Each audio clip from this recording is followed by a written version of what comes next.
नमस्कार मित्रों।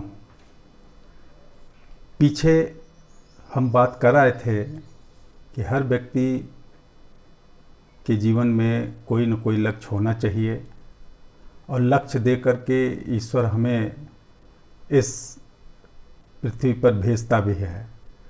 तो पीछे जैसे हम लोगों ने चर्चा किया था कि what to do, why to do and how to do, ये तीन प्रश्न, क्या करना है, क्यों करना है, कैसे करना है, तो यही आधार बनते हैं जीवन का। लक्ष्य जब हम निर्धारित करते हैं तो ये इसके आधार बनते हैं। इस विषय में मैं आपको स्वामी विवेकानंद की एक उक्ति बताना चाहूँगा। उन्होंने कहा कि हर व्यक्ति के जीवन में एक उद्देश्य होना चाहिए, एक लक्ष्य होना चाहिए, अन्यथा वो अपने जीवन में भटक जाता है। किसी ने उनसे पूछा कि क्या अगर कोई व्यक्ति अगर अपने जीवन का लक्ष्य निर्धारित कर ले तो क्या अब उसका भटकना लगभग असंभव होगा? तो उन्होंने कहा ऐसी बात नहीं है, लक्ष्य वाले भी भटक सकते हैं, लेकिन उसमें अंतर इतना है कि लक्ष्य वाला अगर अपने ज़िंदगी में 1000 गलती करेगा तो जिसने लक्ष्य नहीं बनाया है वो 10,000 गलतियां करेगा। इतना बड़ा डिफरेंस लक्ष्य और लक्ष्यहीन के बीच में हो जाता है। तो लक्ष्य बनाना इसलिए भी मैं समझता हूं कि आवश्यक है कि ये संसार आप समझिए एक वन की तरह है जहां पर कोई दिशा का ज्ञान या मार्गदर्शिका पट्टी नहीं लगी होती है। हर आदमी को अपना रास्ता, अपना मार्ग स्वयं ही बनाना पड़ता है। उदाहरण के लिए मैं आपको बता दूं कि जब भगवान राम भी वन में जा रहे थे तो प्रयागराज में ऋषि भारद्वाज से उनकी मुलाकात हुई। वहाँ पर उन्होंने फिर आगे जाने के लिए उनसे पूछा था कि कहूँ नाथ हम कहिमग जाहीं, कि हे ऋषवर मैं किस मार्ग से वन में जाऊं, क्योंकि वन में कोई माइलस्टोन जैसा कोई मार्गदर्शिका, कोई पट्टिका लगी नहीं होती है, भटकने का पूरा चांस होता है। जीवन भी एक तरह से ऐसे ही है, एक वन की तरह है। अगर हमारा कुछ लक्ष्य नहीं है तो हम भटक जाएंगे। तो वहाँ फिर ऋषि भारद्वाज ने उनको अपनी तरीके से उनको बताया भी था और कुछ अपने शिष्य को भेजा भी था। दूसरी तरफ अगर आप देखेंगे तो गीता में भी ये बात आती है कि जब अर्जुन यद्यपि बहुत पहले से युद्ध के लिए तत्पर था, उसको निश्चित था कि हमको कौरवों से युद्ध करना है, बावजूद उसके जब युद्ध भूमि में आया तो वहाँ पर एक बारी फिर वो भटक गया। जब भटक गया तो फिर वहाँ उसने कहा कि मुझसे युद्ध नहीं होगा, मैं अपने लोगों के साथ युद्ध नहीं कर सकता। फिर भगवान कृष्ण ने उनको बहुत ही समझाने की चेष्टा की है, जो कि पूरे गीता में उसका उल्लेख आता है। थोड़े समय बाद जब थोड़ा अर्जुन को ज्ञान होता है भगवान कृष्ण के बातों से, तो अंत में वो उनसे ये कहता है कि शिष्यते अहम शाधिमाम त्वाम प्रपन्नम, कि हे माधव आप हमको न सिर्फ मार्ग ही बताइए बल्कि हमको पकड़ करके उस पर चलाइए। इस प्रकार आप देखेंगे कि जो बड़े बड़े महापुरुष जिनके लिए हम लोग जिनको नमन करते हैं, वो लोग भी कभी कभी बीच में अपने मार्ग से भटक जाते हैं।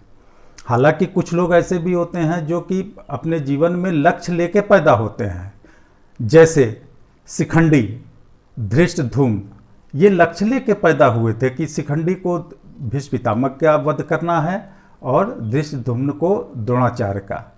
वहीं कर्ण का जो कैरेक्टर आता है वो आप देखेंगे कि इतना बहुमुखी प्रतिभा का धनी, दानवीर, इतना बड़ा योद्धा, यद्यपि वो धर्म और अधर्म को समझता था, लेकिन बावजूद इसके चूंकि उसके जीवन का कोई लक्ष्य नहीं था, वो लक्ष्य न होने के कारण ही अंधकार के पक्ष में यानी कि दुर्योधन के साथ अधर्म की तरफ से होकर के लड़ता रहा और अपना जीवन उसने वहाँ पर लगा दिया।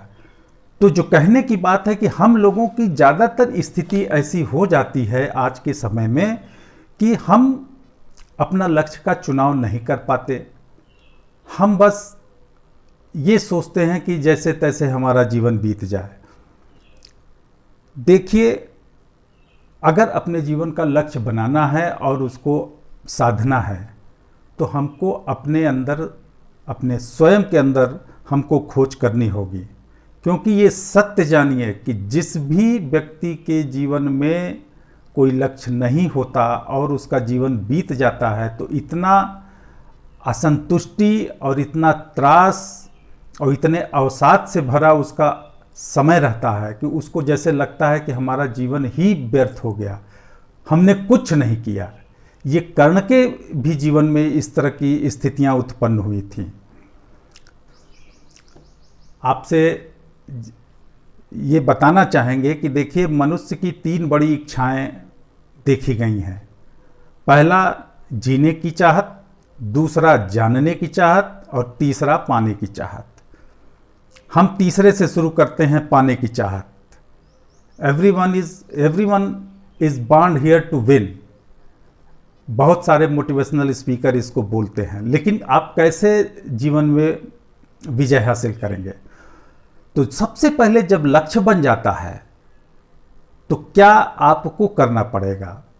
जैसे अगर लक्ष्य आपका निश्चित हो गया तो फिर आप कुछ उद्देश्य के साथ आप कुछ स्ट्रेटजी बनाएंगे, कुछ प्लानिंग करेंगे, कुछ छोटी मोटी योजना बनाएंगे अपने लक्ष्य की प्राप्ति के लिए। और उस योजना को कार्यान्वित करने के लिए फिर आपको कुछ छोटे मोटे रूल एंड रेगुलेशन बनाने पड़ेंगे। क्योंकि कोई भी योजना अगर बिना किसी रूल रेगुलेशंस के अगर उसका एग्जीक्यूशन और उसका क्रियान्वयन करना है तो शायद वो नहीं हो पाता है। तो आपको कुछ पॉलिसीज, कुछ नीति बनानी होगी और कुछ नियम बनाने होंगे ताकि आप अपने लक्ष्य की ओर हर पल अग्रसर हो सकें। जैसा हमने पीछे भी कहा था कि वो कौन से टूल्स होंगे। तो लक्ष्य बनाना ही कोई बहुत बड़ी बात नहीं होती है। लक्ष्य अगर बन गया, अगर आप अपने उद्देश्य की प्राप्ति के लिए अगर आप कुछ स्ट्रेटजी, कुछ अपनी नीतिगत स्टेप्स, कुछ योजना, और अगर कहीं आपकी योजनाएं या आपकी पॉलिसीज़ इस तरह से हैं जो आपको अपने लक्ष्य से भटका रही हों, तो आपको उस पर बार बार विचार करके उसको वापस अपने लक्ष्य की प्राप्ति के मार्ग पर लाना पड़ेगा। तो ये जो मूल बात है जो मैं कहना चाहता हूँ कि सबसे पहले जीवन में लक्ष्य होना चाहिए। और अगर लक्ष्य आपने बना लिया तो आप समझिए कि आपका जीवन एक ऐसे मार्ग पर चल पड़ा है जहाँ पर उसको सफलता का स्वाद उसको चखना ही चखना है। आगे हम आपसे फिर चर्चा इस बात की करेंगे कि लक्ष्य अगर आपने निर्धारण किया तो उस निर्धारण में कौन कौन से ऐसे तत्व होंगे, ऐसे कौन कौन से एलिमेंट होंगे जिनको कि आपको स्वयं से विचार करना होगा। धन्यवाद। आगे जल्दी ही हम आपसे फिर चर्चा को आगे बढ़ाएंगे।